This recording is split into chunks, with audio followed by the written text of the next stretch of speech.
آج ایران جس شدید معاشی، سیاسی اور سماجی بحران سے گزر رہا ہے، اس کی جڑیں کسی ایک جنگ، کسی ایک پابندی یا کسی ایک احتجاج میں نہیں، بلکہ اس بحران کی اصل علامت ایک ایسا واقعہ تھا جسے ابتدا میں غیر اہم سمجھا گیا۔ یہ واقعہ تھا آئندہ بینک کا دیوالیہ پن۔ اکتوبر 2025 میں آئندہ بینک، جو حکومتی اشرافیہ کے قریبی افراد کے زیر انتظام تھا، تقریباً $5 ارب کے خسارے کے ساتھ بیٹھ گیا۔ حکومت نے فوری طور پر بینک کو ختم کر کے اسے سرکاری بینک ملی میں ضم کر دیا اور نقصان چھپانے کے لیے بے تحاشا نوٹ چھاپے گئے۔ لیکن حقیقت یہ تھی کہ یہ فیصلہ مسئلہ حل کرنے کے بجائے پورے مالیاتی نظام میں زہر گھولنے کے مترادف تھا۔ آئندہ بینک کا خاتمہ محض ایک ادارے کی ناکامی نہیں تھا، یہ اس بات کا اعتراف تھا کہ ایرانی بینکاری نظام برسوں سے دیوالیہ پن کی سرحد پر کھڑا تھا۔ یہ بحران ایسے وقت میں پھٹا جب ایرانی ریاست پہلے ہی کمزور ہو چکی تھی۔ جون میں اسرائیل اور امریکہ کے ساتھ 12 روزہ جنگ نے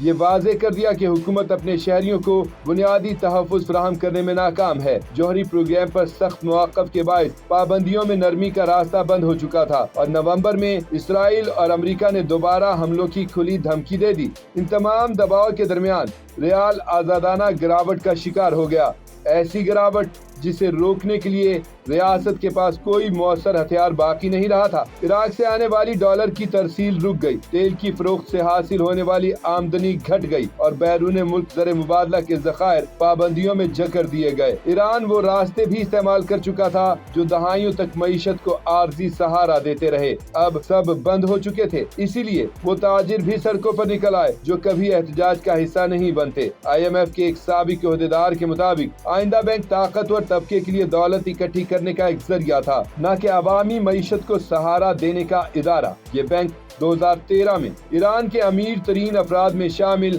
علی انصاری نے قائم کیا، جن کے سیاسی روابط مضبوط اور اثاثے بیرون ملک محفوظ تھے۔ بینک نے ملک میں سب سے زیادہ شرح سود دی، لاکھوں عام شہریوں کی جمع پونجی سمیٹی، مرکزی بینک سے بھاری قرضے لیے اور پھر وہی رقم اپنے ہی مالک کے منصوبوں میں جھونک دی۔ اس کی سب سے واضح مثال تھی ایران مال، ایک شاہانہ شاپنگ کمپلیکس جو غربت، بے روزگاری اور معاشی جمود کے بیچ ریاستی تضاد کی علامت بن گیا۔ رپورٹس کے مطابق بینک کے 90% سے زائد وسائل اپنے ہی منصوبوں میں پھنستے چلے گئے، جبکہ نقصان کا بوجھ بالآخر عوام پر ڈال دیا گیا۔ اکتوبر میں چیف جسٹس کے حکم کے بعد بینک بند کر دیا گیا، لیکن مسئلہ ختم نہیں ہوا۔ 2025 میں ریال کی قدر 84% گر چکی تھی، خوراک کی قیمتیں 72% بڑھ چکی تھیں اور ایران شدید توانائی اور پانی کے بحران میں داخل ہو چکا تھا، یہاں تک کہ صدر مسعود پزشکیاں کو دارالحکومت منتقل کرنے کی بات کرنا پڑی۔ اسی دوران حکومت ایک طرف بینک کے نقصانات پر اربوں خرچ کر رہی تھی اور دوسری طرف